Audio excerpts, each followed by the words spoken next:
wait, this is turned on. Okay, now we're back. Okay. Good. So you have to mute it though if you want. I was gonna test volume, but okay. We're getting good volume. I can see it. Okay, sweet. Muted. I don't know if that's somebody up in or out. I'm pretty sure that's. It. They can't fucking design. Are we currently? You see the thing? I cannot tell if they completely. It takes how many cyber uses to check? Yeah, we're live. On YouTube? Damn. Now we are. Sweet. Okay. Oh, Okay. Well, no, we're using the ceiling ones, I think. only ones are currently at 0 volume. Well, for one, we're gonna fix. Oh, we're gonna fix that for Yeah, what? say live stream on YouTube. That is- live. That's That's only the loudness. first half of the panel will be streamed. Second.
Hopefully this works.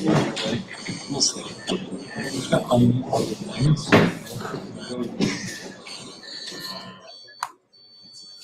It's fine. We're okay. Sweet. Hello. I said we shrunk a little bit. Always good. So gotta sign in. Please sign in if you're in person. If you're not, you know, you have to, because we are streaming this. Also, while we're doing that, I think we have to disclaimerify. So, I have to read a disclaimer. Yeah, we've done all of these. Yeah. Oh, that's why. We'll have a slide, but since we didn't, let me find the disclaimer.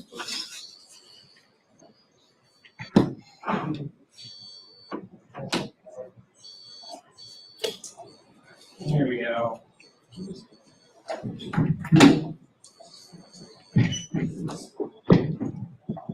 It's a first doorstop. Yeah, it's our doorstop.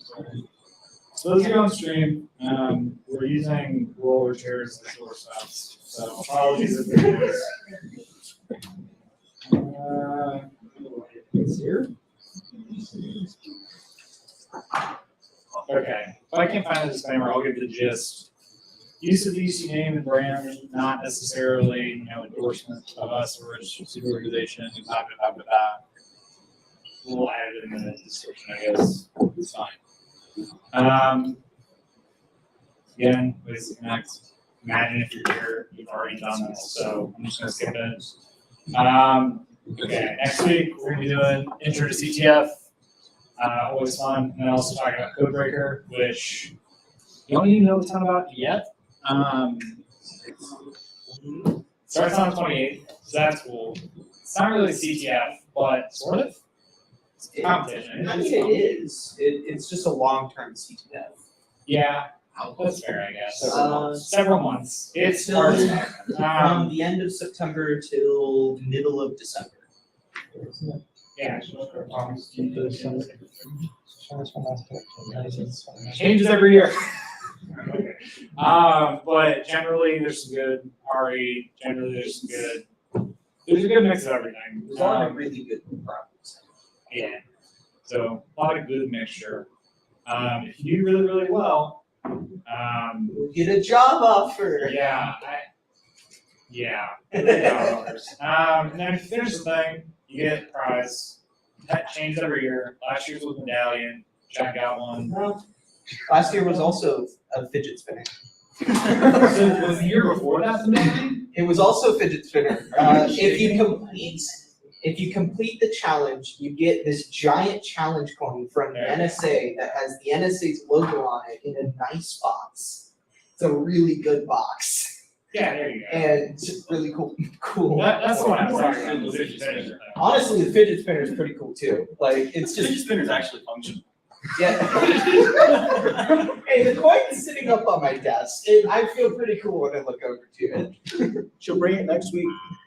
I might. Do you have a picture of it? It'd be good for Codebreaker. Yeah. I will bring it in for sure for when we do the NSA Codebreaker stuff. Okay, I will. yeah.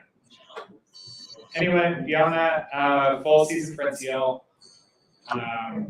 We're doing that. We are actually sponsoring teams. I think I mentioned that last time. It's on the next slide. We'll get there. And then reminder again for November 4th, we're running CTF for Make. I guess talk to Chad if you're interested in helping organize for that. Usually that's done during lab, so just food for thought on to those if you're interested. If you're interested in doing NCL with us, same thing. We want to get numbers before we actually figure out how many people we're sponsoring. So if you're interested in being involved, do the thing. If not, that's cool too. And I think maximum that we're going to sponsor is 2 teams, just for Just 12 people. just 12 people. So, all right, good to move on. You guys still scanning? Start moving on. Good. Sweet. Okay. Here we go. Then. Okay. So, news for the week. There's a lot. So, really big thing that happened was U.S. Justice Department, aka the FBI and the CIA, they took down a Cacklot botnet. So, those who know what a botnet is, it's essentially like a bunch of computers that are taking over, kind of do one thing for a controller. So, Cacklot has been in action since 2007. And in the recent takedown, the FBI freed over 700,000 infected machines. So huge infrastructure takedown there, and it was really cool to see that. Last week, I said there's this UK air traffic control malfunction. They confirmed it was not a cyber attack, so it wasn't Russia. So that's, I guess, good and bad. There's another new group out there called Ransom. They are actually originally going after individuals, right? So people, just normal people. They're sorry, that's their group. This one's going after big companies and using data protection laws to threaten them. So basically, if you're a bank or a hospital and you have these laws to protect all these data, they'll say, "Hey, we have your data, and this is a problem that gets leaked, so give us money." That's essentially what that is. Another Sudan, who is they were really active a few months ago this summer. They disrupted some Twitter services in a dozen countries. That's really it. They just did basic DDoS. We don't really know where they are. They claim they're from Sudan, but many researchers think they're Russian-based or other places. University of Michigan actually suffered a cyber attack earlier in August, and they finally gained a foothold on that. And they claim it to be targeted. They don't know if they do, but the way the investigation's gone, they think that it was targeted and someone was going after them for whatever reason. Another thing that was discovered was malicious PyPy packages. So I'm not really a Python expert, but essentially, right, when you go to Python, there's a bunch of packages out there on the web that you can download to help make your code do cool things. Some of those are meant to imitate legit ones, and they're actually malicious. So there's 3 of those that were discovered, and they were linked to Lazarus, which last week I said is a North Korean threat group. So more stuff from them. A pretty big one that I thought was actually pretty interesting is there's a Chinese-based threat actor targeting U.S. citizens, and they're doing postal service-based smishing. So basically, someone will get a text on their phone that says, "Hey, there's been a delay in order or whatever. Please go to this link and pull out your entire life information on there." And what's pretty cool about this is that link I put there on RE Security. They did a whole research on this, and they actually went after the group, and they discovered one of the servers had a misconfiguration, and they're actually able to pull over 150,000 compromised people's information. So it's pretty cool to see. And then the whole way they documented the entire way they did that on that news article, which is pretty cool. And then update with Russia and Ukraine hybrid war is that Russian activists hit some Czech Republic banks, continuing going after NATO and Ukraine allies, and then a German financial service institution. Their website's taken down for a DDoS attack. That is not officially Russia, but it's probably Russia. So that is it for the past week. Anybody else have any news they saw around they want to share? So cool. Okay. And it's fine. So as I kind of talked about last week, not gonna be a super technical topic. Really just career paragraph type stuff. So just fair warning that's what we're gonna be talking about. Right. Kind of put together a couple upperclassmen to talk about their experiences. So we'll share that. I don't know. Table.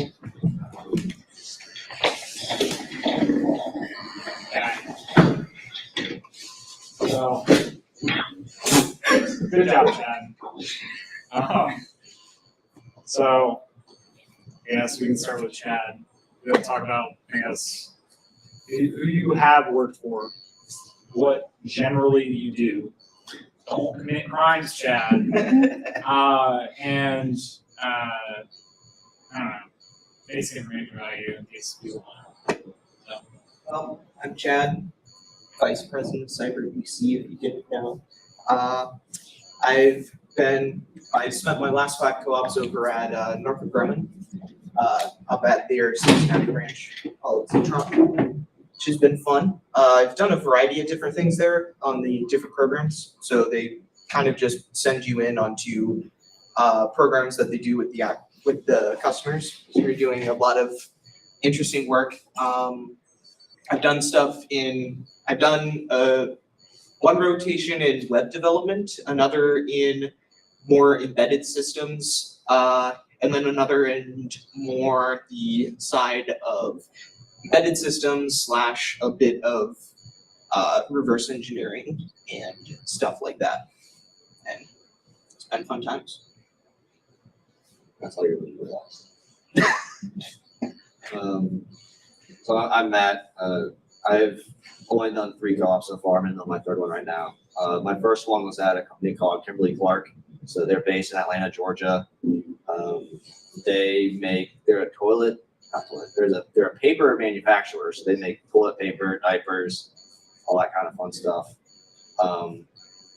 I was doing incident response work for them, so much more on the blue team defensive side, but I got to do a lot of forensic stuff, which probably is one of the things I'm most interested in is that kind of forensics things. I was there over the summer, and then they brought me on part-time that following full year, fall and spring.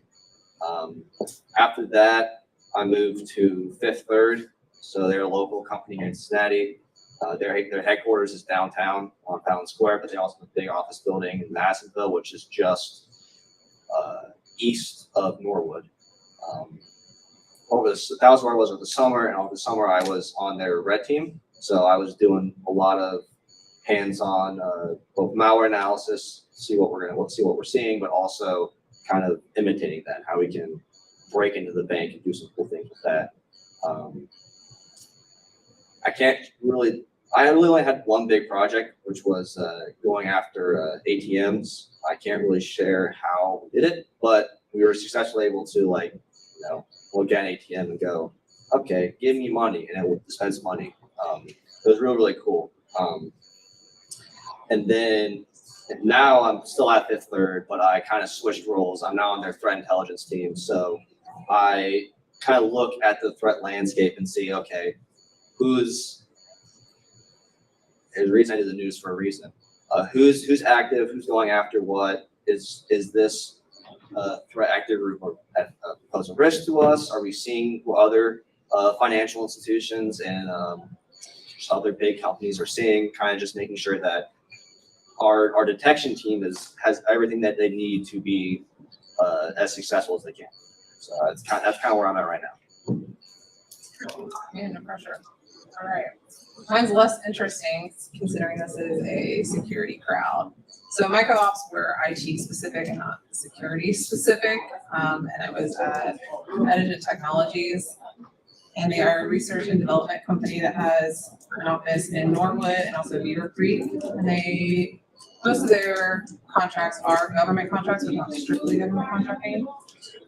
So I was a general IT, and it's a smaller company, so the breadth of my duties was quite large. So I did everything from help desk to system admin stuff, touched on compliance, starting the beginning stages of different security programs. Like they really didn't have anything started, so it was a lot of wide range, a lot of starting new processes. I don't know how to make this helpful for a security crowd. I don't know. But more interesting, not in a specific co-op, is I was on the planning team and on the team that ran the live cyber exercise at the OCRI, which is the Ohio Cyber Range Institute, that is located in Digital Futures over the summer. So that might be more interesting to this crowd, even though it wasn't my co-op. So that involves seeing the entire process of planning a live incident response exercise. What is the OCRI? The Ohio Cyber Range Institute. So for students who, I don't know if any does computer science use it at all. Probably not. I haven't. Okay. Well, if you're in the School of IT, you will use it for a lot of your classes. All of your virtual machines are that's through the range. So I don't know how deep I should get on any of that. I don't know. Is that helpful at all? It's good. I mean, it's panel. Okay. I don't know. I'll add on. I guess I'll talk. So let's see. I just wrapped up my last co-op. I'm still there, sadly. We're good. I don't know how I feel about it, but it's fine. Nicole, you haven't. I imagine you know who I am at this point from seeing you out here. So I've worked. Let's see, I'm on like my fourth company, but only three co-op EZ. So my first co-op was supposed to be with Siemens, but then COVID happened, and they said, "Haha, good one." So it got delayed, but in that time, I found a different co-op and ended up going to Rivian Automotive. If anybody's not familiar, EV manufacturer based in Irvine, California. Ended up doing more cloud infrastructure type work versus strictly security, but that was the intended scope. But I ended up doing a lot more like detection tooling implementation, stuff like that. So again, heavily on the routine side versus more offensive work. But second round, I was at Siemens. It's like web dev type stuff. Not what I'm interested in, but it was a good experience nonetheless. Not super interesting for CyberGround. Second round, back at Rivian, doing pretty much the same stuff I was doing the first time. Just more, I guess, broad coverage of the organization. And then, I guess, fourth round, back at Rivian, but this time I was in our cybersecurity group, so I was under cloud security team. So I supported roughly 33% of business, like a third of business, from a how do you not get completely screwed from a security perspective. That's probably the cleanest way to describe what I did. And then also some light incident response work, really just more triage type stuff. And then just a lot of planning and telling people, hey, don't light things on fire. And then most recently, I've been working for a company called TangerFlex. We pretty much exclusively do government contracting. However, we also have a product called Tanger Pro, which basically just automatically generates libraries for communicating with systems that aren't supposed to talk to each other. Certain embedded systems, it's very specific use case. But I do a lot of security tooling implementation.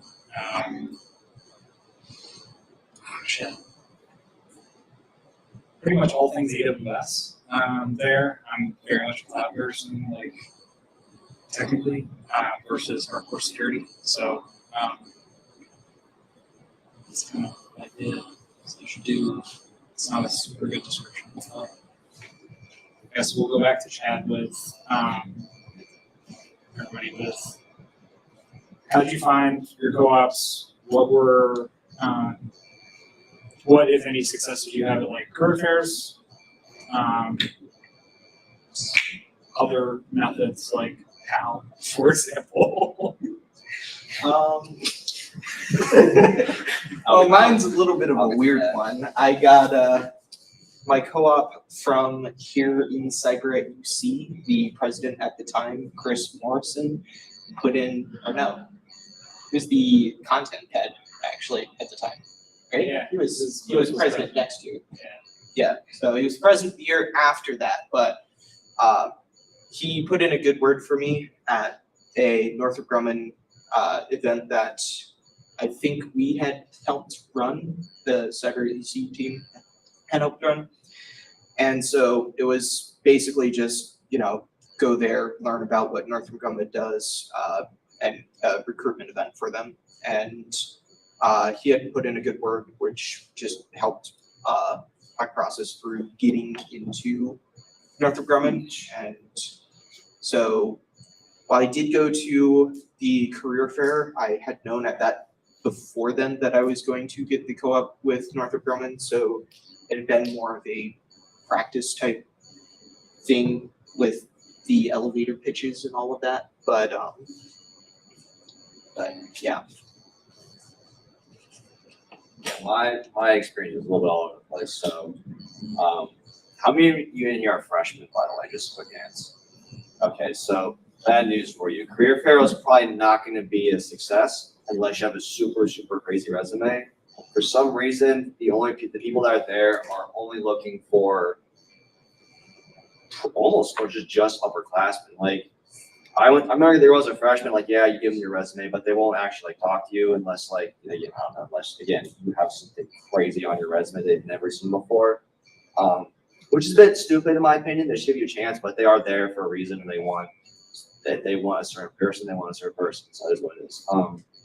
But as a freshman, and really anybody, the biggest I found success in just making sure like your LinkedIn is up to date. You're not necessarily posting, but like say that you're in this club, for example. It just shows that you're doing something at college besides classes.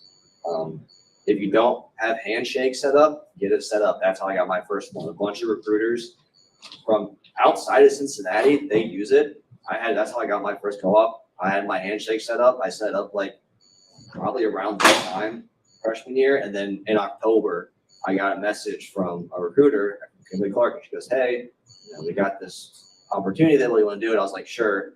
And 2 weeks later, I had the job. So like it doesn't work for everybody, but just making sure you have that option out there is always smart.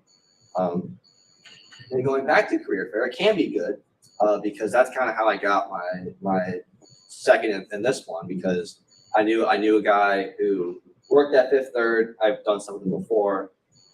He kind of messaged me on the day and he's like, hey, you gonna be at Career Fair? I was like, I wasn't planning on going, but I can show up. So I go there and he essentially gives me a job on the spot. So like for the second, third, fourth years, Career Fair is definitely I highly recommend it. It's also just a good place to like practice your speaking skills, test your elevator pitch out, see what works, what doesn't.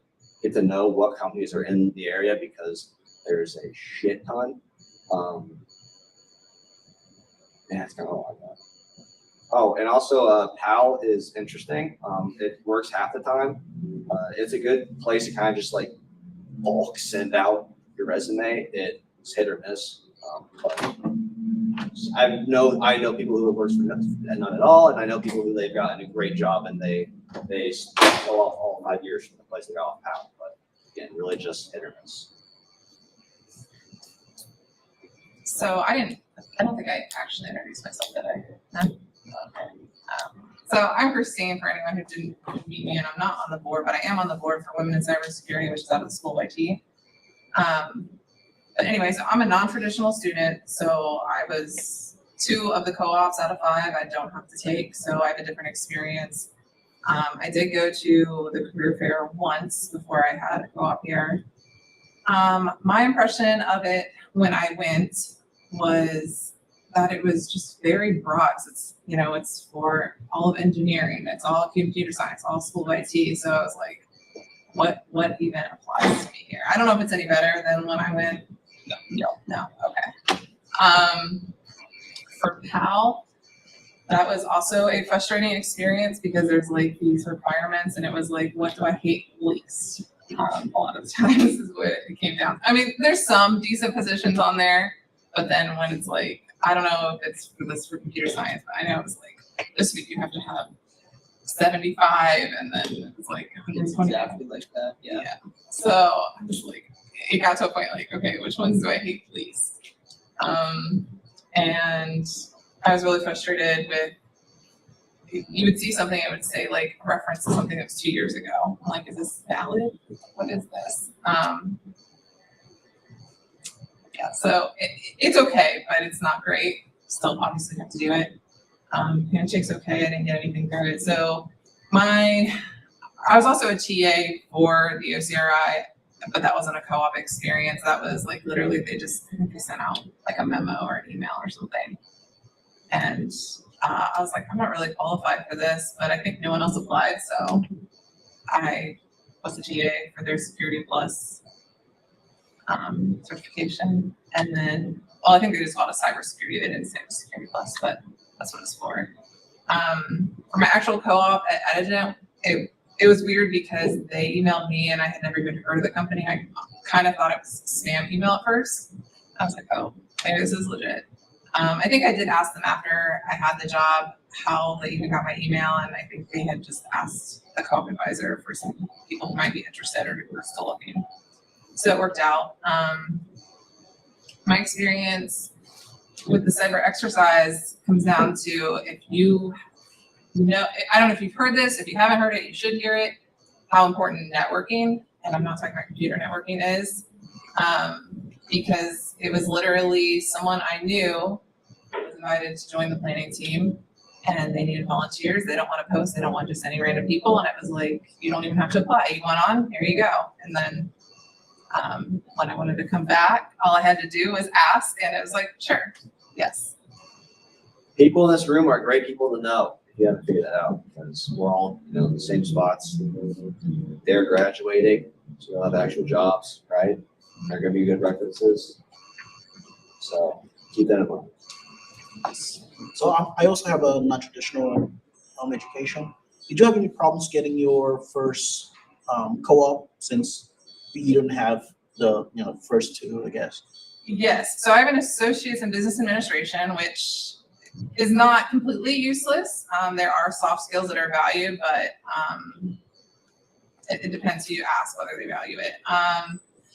So my first thing that qualified as a co-op was actually, in my opinion, hopefully no one comes and watches your YouTube recording, but it should not have qualified.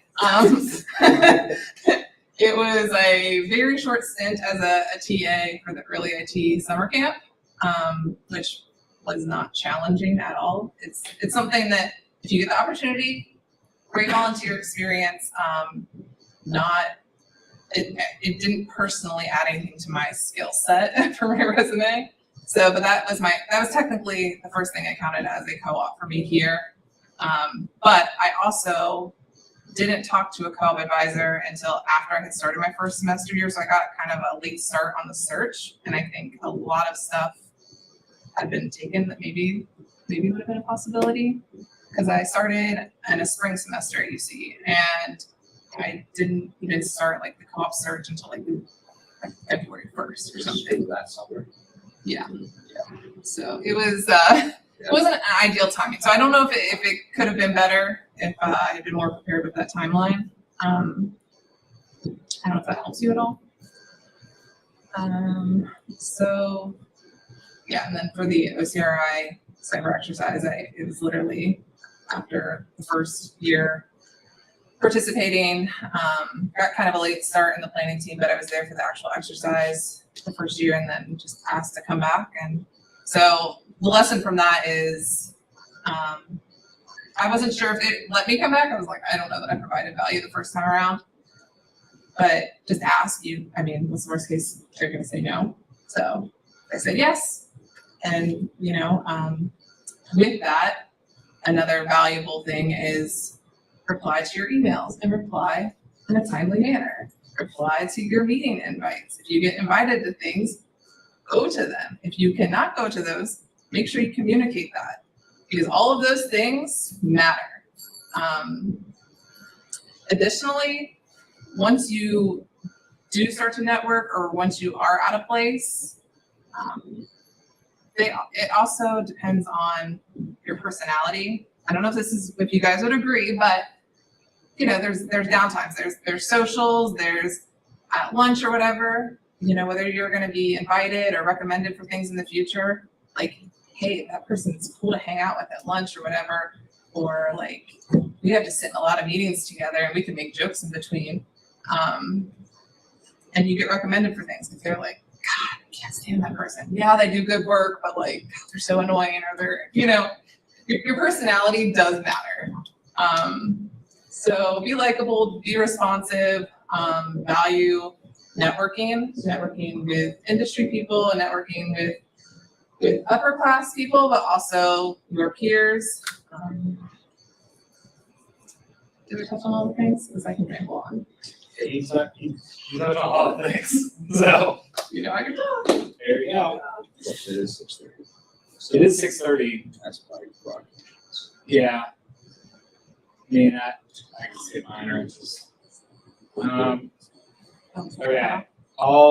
But it's not hard enough. We'll just do the review after this and I'll like scramble through these slides really quick, the slides after this. So, quick, just rapid fire. How? Not great for me. Handshake. Recruiters for some reason just send like just lots of emails here. Don't ask me why. Let's see. Career fair, not super useful for most freshmen. I think that's already been touched on. Still go. Still go. I've gotten most of my jobs through like networking. I got one of my jobs at Career Fair, the rest through like knowing other people, just them referring me. Like current job that I have, former exec George,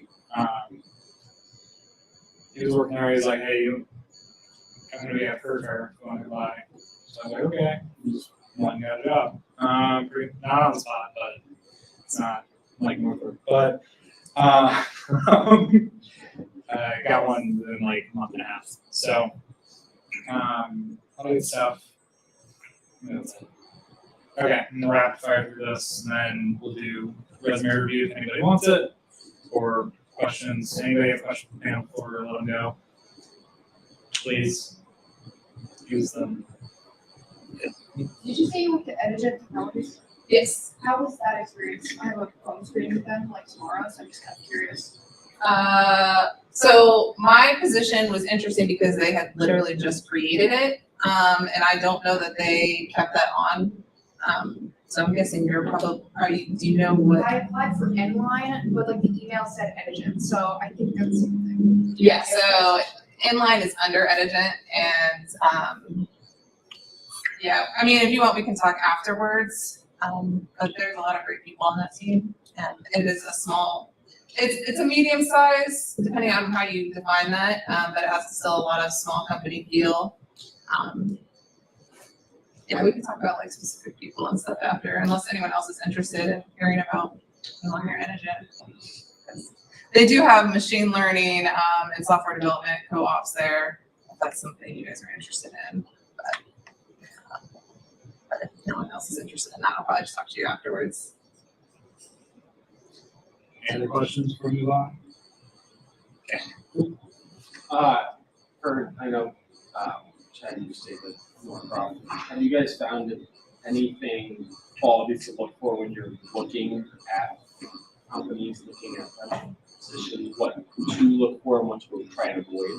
Obviously, it's like some people like bigger companies, some people like smaller companies, things like that. But like a certain thing in the job description, or like where that it's not going to be a potential really good experience, or like not a good sign for a company. I got a good one for you. If they say family anywhere, at any point, run for the hills. That means usually they will not respect like after hours time or anything like that. Like you're not at work. Generally, they also together. yeah, we're a family. Usually, it means we're a family in suffering together. So that's my big thing. I would say look for companies that are growing. Usually the culture is a lot better and people are a little bit less trying to kill you. Ask about how they, because I know Northrop had, they had talked about how most of their managers were engineers first, and that was always kind of nice of most managers kind of knowing a good bit of the technical knowledge. And I mean, over time after you stop working with it, you start to not as much, but it was nice of having that sort of be able to talk to them as an engineer. From not, totally not prior experience, if the manager that hired you leaves before you get there, it's probably gonna be an iffy company to work. Not speaking from prior. Yes, I was there for 2 years, that's fine. Anything? No, not anything. I'll think of something at like midnight tonight. But I got nothing now. Anything else? Sweet. Other things. So, do not go over a page. They will not read past the page for this career fair, or for any job that you are getting, like in college or out of college. It's not that they don't care that you have all this shit on your resume. It's more. There are a lot of people graduating from college. They want to be able to read it quickly and figure out, okay, are you roughly a fit? So goes right into the next part. Make it readable. Don't put everything. You can try to get as much as you can in there, but focus on making sure the person can read it and it's not, just a bunch of jargon over, being completely good. And then also don't be the guy that exaggerates lies. This is a big one. There are, just as like an FYI, there are student leaders that are representing companies at career fair. I say that specifically because my predecessor had an issue with somebody who went up to them they were representing Northrop Grumman and said, "Hey, I'm the president of Cyber EC. Yes, you didn't get a job at Northrop Grumman, and now we'll never get a job in Northrop Grumman." It's a good way to burn all the bridges, and just makes you extremely unpopular because they can't trust you. And that's all jobs are, is trust that you're going to do something and then trust that you get paid. So don't lie and exaggerate. Yeah. So some of this is like, so do your research. Don't just show up and go, "Oh, they look cool." They'll ask you what you know about the company. If you say nothing, they probably won't show you any interest. They'll just kind of go, whatever. Make sure you dedicate time to that search as well. And then also go every day. So the career fair that's there, at least for the engineering days, don't worry about the first day. That's business people. And also go for multiple hours. There's lines. You'll be in lines a lot. It's fine. Yeah. Also dress professionally. Don't show up wearing t-shirt jeans. Come on. Suit. It's not bad. I don't know for others what they've gone with. I just wear khakis and like There you a go. button-up shirt, long sleeve button-up shirt. That works too. And that passes. Whatever you consider professional, I'll leave it at that. But also, try to impress the person that you're going to. Like, you consider t-shirt jeans professional. Maybe raise You would rather overdress than underdress. There we go. Right. Make sure you actually, introduce yourself. Keep it brief. Talking for like 5 minutes to a person without giving them a chance to talk. Probably not going to be super successful. Is what it is. And also don't like mumble or go, "Oh, I'm good," and then just like work on it, like I just did. That's not gonna be effective either. So, there's recruiting events that companies host. They're on Handshake. Go to them if you're interested in those companies. I know specifically for Northrop Grumman, they usually do one every year. I've not got an email about setting one up yet, but I imagine I will get one in like a week. So, generally, kind of gets cornered to recruiters. Usually there's free food. If you're really interested in the company, that's the way it goes to actually stand out. Any questions on anything I just covered? Okay, sweet. So resume stuff. Is me, Chad, Matt, seeing you want to? No, I'm not putting you on the spot, but If there's a lot of people, or if you think they have value, sure, but Like, Okay. they're probably better at it than I am. If you wanna stick around and do that, cool. Don't have it there tonight. I don't know, that's all the slides I have, so, you wanna, I guess we can break up into different spots. Next round, what? Ice cream. Ice cream. Bye. I'm sorry. You're so fun to parent. Your resume, blood. Reach out. I didn't bring